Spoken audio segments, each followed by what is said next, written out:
ሕይወት በነጻ ስለሰጠህን እናመሰግናለን።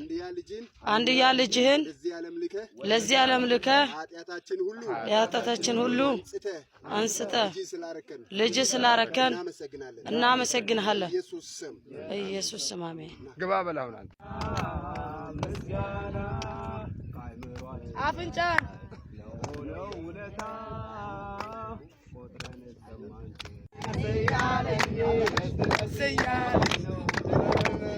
በጣም ደስ እያለኝ ነው። ብቻ ደስ እያለኝ ንገሯት። አዎ በቃ ሁሉ ሙሉ ነው።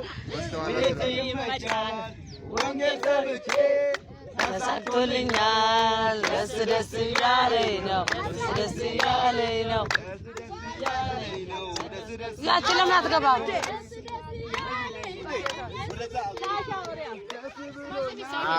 ኢየሱስዬ ምን ጎደለብኝ አንተ